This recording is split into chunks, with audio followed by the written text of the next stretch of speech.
I absolutely love Sleeping Dogs. It is one of my favorite city sandbox open world games. I mean, it's no Red Dead Redemption, but it's like almost there, you know what I mean? It's not like the best, but it's a damn good city sandbox game. I absolutely love it. First time I played it a couple of years ago, I got hooked, and I'm hooked again playing the definitive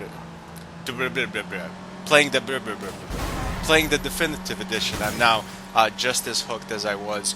It's basically the original game with some new content and DLC, mainly just two new DLC additions to the game. Let's talk about the original game first, because I mean 90% of this game is just Sleeping Dogs without the definitive edition. It's a really good city sandbox game because it does what city sandbox crime type games are supposed to do well. It has a great story where you're like an undercover cop trying to capture Chinese mobsters by pretending you're a mobster, and you kind of toe the line. You're like, at certain points, you're not sure if you're the bad guy or like you're the good guy. You're like an Asian Donnie Brasco, basically. At a certain point, you don't know if you really want to be a cop or if you just want to be a criminal. It's all gets very blurry.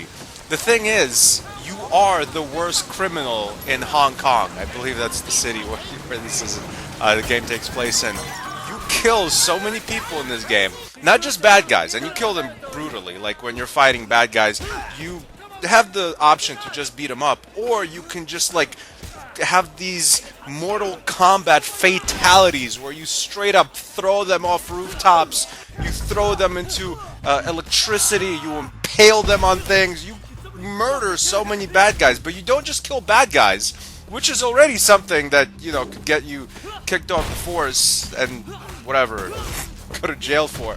You kill normal people, like when you're having street races where you're like following a car, you're chasing a car. At a certain point, you will run into pedestrians and kill them.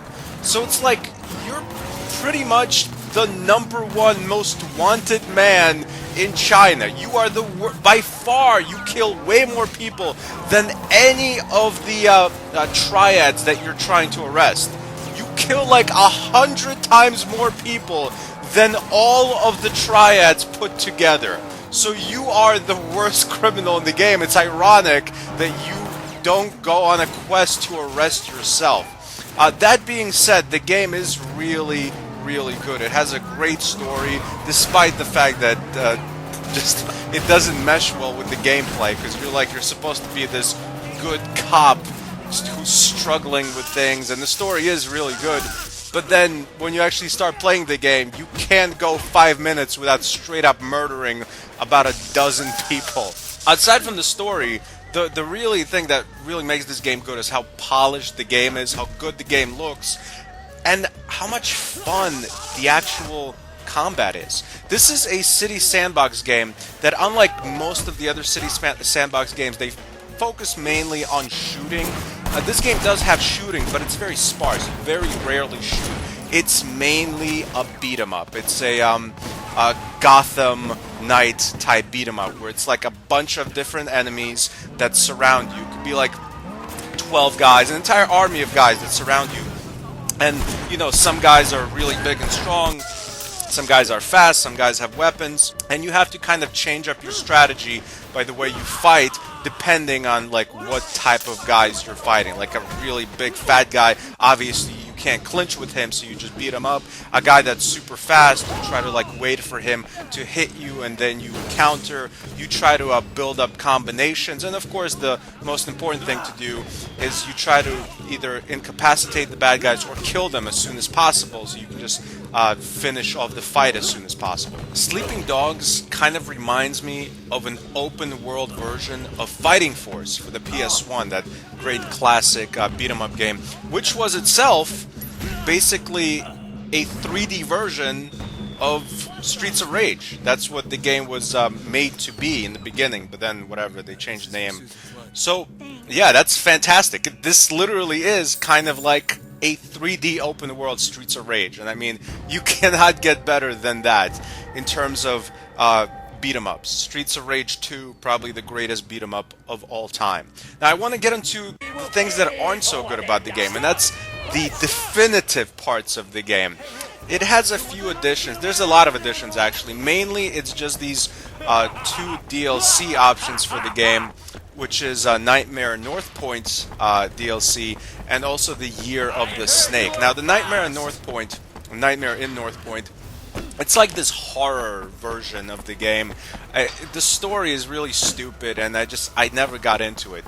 The Year of the Snake story is a little bit better because you're like a cop, and it takes place during this one night when you're trying to stop a cult from blowing up people and just causing massive havoc. It follows the original game story a little bit better, and it's just overly better than the completely stupid, in my opinion, Nightmare in North Point. The problem with both of the expansions, though, is they're so buggy. Like, they literally are so buggy. There's so many problems with, like, getting stuck in the environment, freezing here and there, weird pop-ups in the graphics. It's just kind of hard to enjoy them when there are so many technical problems within these DLCs. Even if there weren't any technical problems, honestly, I think I wouldn't like them, just because the stories aren't that good, and they're just not good, period. Like, the horror one is just bad. The Year of the Snake one, it's kind of mediocre, but nothing special. So I don't really like the additions to the game, but if you want to play this game just for the original story, just for sleeping dogs, I would say just do that. But then I guess what's the point of getting the definitive edition? I'm sure just the regular Sleeping Dogs version is cheaper. So yeah, I would say don't get this game. Go out and just get the original vanilla Sleeping Dogs. It's a better bang for your buck. Thanks for watching. Subscribe for more game reviews. Goodbye, my friends.